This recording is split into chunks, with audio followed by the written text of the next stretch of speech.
How's it going?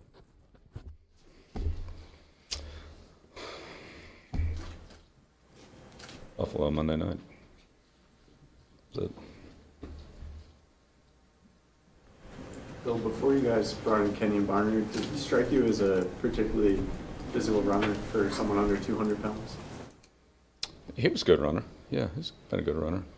Also had some value in the return game. We prepared for him last year, so saw quite a bit of him. He was used offensively as well as in the return game. So, yeah, but he runs hard. Bill, you mentioned the other day that Buffalo uses a lot of defensive players on their coverage units. You do as well, and you use a lot of regular guy starters on special teams. How do you balance the roles between guys that are core special teamers and others that do multiple things more so in different phases? Yeah, it's a great question, Bob. It's one we talk about every week, just trying to find that balance. So, there's some guys that are on every special team. That's their primary role. They're the guys who are, let's call it backup or role players that also have a role in the kicking game. And there are other players who have a bigger role that also have a role in the kicking game. So it's kind of trying to balance all of that out. Sometimes it's who's available. Sometimes it's the game plan. Sometimes it's the matchup with your opponent that favors one particular guy or a combination of players over another. So, generally speaking, you don't want to give up a big play in the return game, so it's a lot easier, if you will, to put a couple players out there to prevent that from happening, rather than give up 50 yards on a return and have them standing there beside you and watch it happen, if you think that'll make a difference. So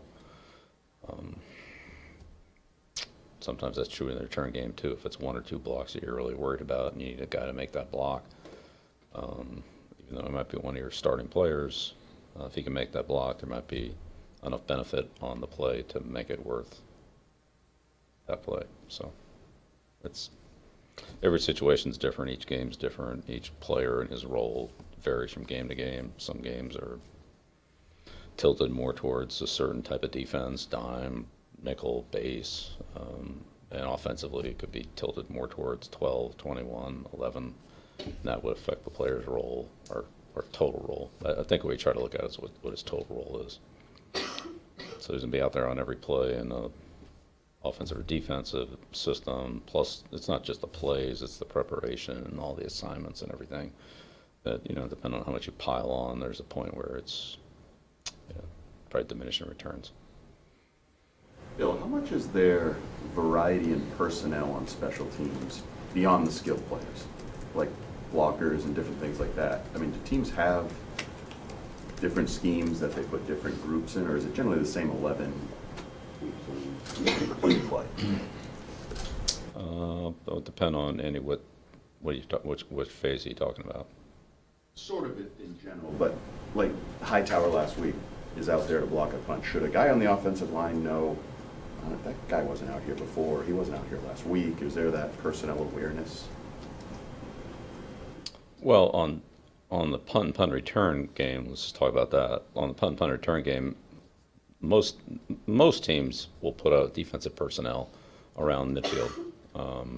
So it's called mid plus 50 punting to handle any kind of fakes or gadget formations or anything like that. A lot of times you see that same personnel or part of that same personnel on 4th and 1 and 4th and 2 could be anywhere on the field backed up. So if you're concerned about those kind of plays, or if a team has a personal protector that's a good runner, or it's a team that's done those type of plays before, then you probably want to keep your defensive guys out there. Some teams just leave their defensive unit out on the field and put in a punt returner, punt safe look, and just make a 1-for-1 sub with the free safety for the punt returner and play their defense against the punt formation and fair catch the ball. So I'd say around midfield, that's not that unusual. It certainly changes your punt team and or who they're blocking. So it's different blocking a 200, it's different blocking a Hicks than it is, a receiver that's lined up in there on the punt rush. So that's a factor. Some teams use bigger guys on the punt team in some situations. 1 or 2. We've done that. A lot of teams do it. Sometimes you do, sometimes you don't. or some teams do it all the time. That way, it kind of discourages some of the inside fakes, like the PP dive and things like that. If you put a big defensive tackle in there that a linebacker or a tight end is going to have to block, that kind of might discourage them from running the play. So some teams do that. On the punt return side of it, you probably want to try to put somebody on a guy that can hold him up and run with him. So if it's a fast guy, you probably put a fast guy on him. If it's a physical guy like Lorenzo Alexander, I don't think you want to put 180 pounder on him. You just toss him out of the way. So your matchup on the player that's covering, it's probably a physical matchup that you think is at least competitive. So sometimes that means juggling guys around. Some teams on kickoff return will take their personnel and they'll just match it to your kickoff team.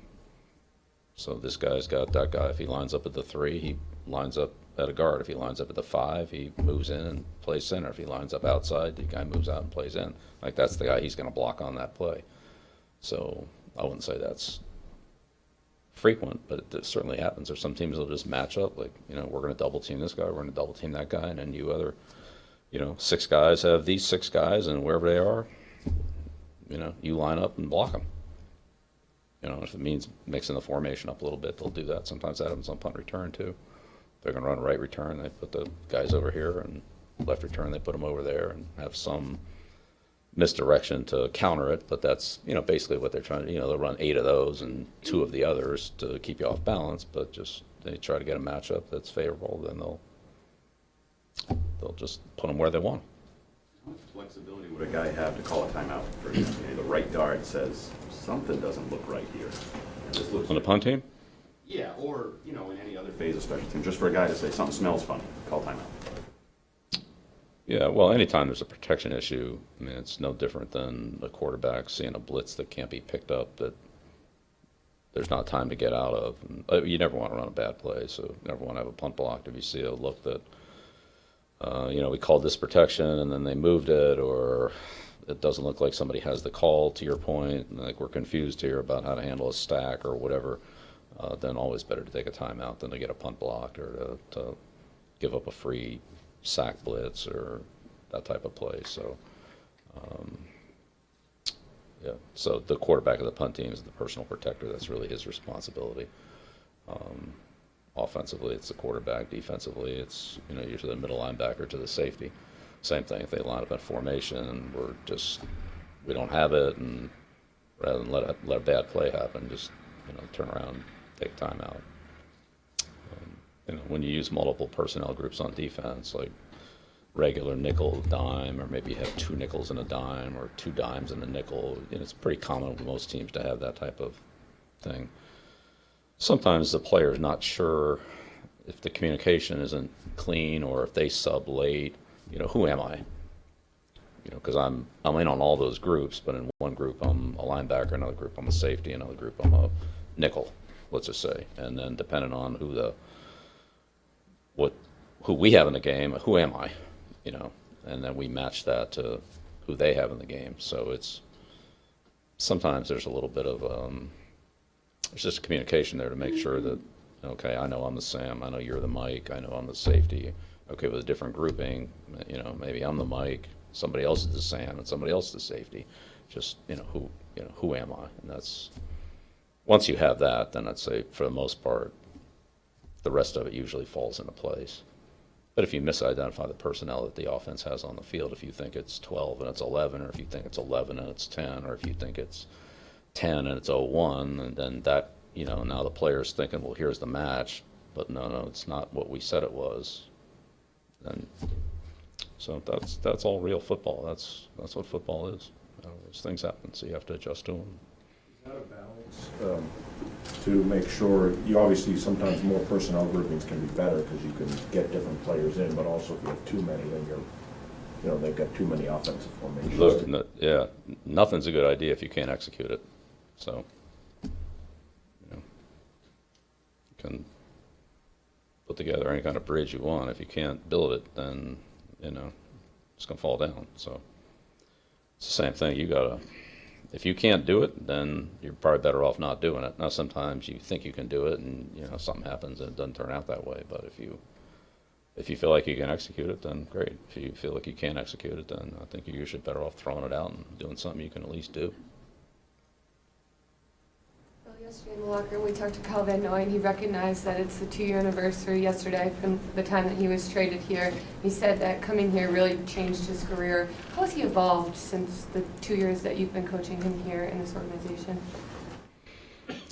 Well, yeah, anytime you get a player that you haven't had before, it takes you a little while to get to know the player and find out what, how he thinks, what skills he's good at, and what things positions he can play and so forth. Kyle has turned out to be, very versatile and very good at many things we've asked him to do, from the kicking game to playing on the line of scrimmage to playing off the line of scrimmage to blitzing to playing man coverage, zone coverage. So multiple things. So he's been. We didn't know that. Some of it was a kind of step-by-step process. A couple times we were forced into a situation because he is big, he is athletic, he is smart, he does have good football instincts. So a lot of times he just does the right thing on something that maybe we haven't gone over or it hasn't specifically been covered. He just does what he thinks right in that situation, like Chung would do, like McCourty would do, like a lot of good football players just know what to do, and I'd say he's one of those. Hightower, those guys, sometimes they get in a situation that we haven't really covered this, and they just do the right thing because they're just good instinctive players. So Kyle's shown to be all that. Plus he's given us good depth in the kicking game. Again, not that he's out there for every play in the kicking game, but he's responsible for a lot of things. So if something happened and we needed him, he would be ready to go, and that's. When they're a head coach or a special teams coach, that's a comforting feeling, even though the guy's not out there for 30 plays in a kicking game. The fact that you have somebody dependable to put in that spot if it comes up, is a lot better than having to worry about 66 spots. And if one thing happens, like, oh my God, what are we going to do? You need players like Kyle and Pat, Hightower, James White, guys like that, Dwayne Allen, Hogan, that can just step in there and do it, and Kyle's, so yeah, we talked about it yesterday. It seems like it's gone fast. Seems like it's been here 10 years, but yeah, he's certainly been in a lot of roles for us, done them well, and it's given us great communication and leadership on and off the field. I think a final question, guys. Seems to be getting his hand on the ball a lot in coverage. Is that a skill set that he's always had, or have you seen that improve even over the last couple of years that you've had? Well, I think he's a good player at Buffalo, obviously, and he's done a good job for us. I think he's continued to improve for us as he's gotten more familiar with our scheme, and also I think we're able to utilize him in ways that are more advantageous to him. And so again, part of the same thing we talked about with Kyle. Longer you're with a player, you understand things that he does well, that he's comfortable with. Maybe some things that situations that you'd rather leave him out of because there's a better way to do it. Not that he can't do it, but just whatever the best way is. Ultimately, that's what you want to try to get to, as long as it fits in with everything else. So I think as he and Pat, Devin, John, Duran, those guys have played together more, there's just a comfort level in those type of adjustments. But he gets his hands on a lot of balls in practice. So he's playing with a lot of confidence, playing with good technique, and the second year has really has helped like it usually does with most players. So. Breakers like that, more of them come once a player does get more, I guess, used to the technique that you guys are teaching. Hopefully, yeah. I mean, I hope so. That's why we're out there every day. I mean, you'd like to think so, yeah. Okay, great, thank you. See you in Buffalo.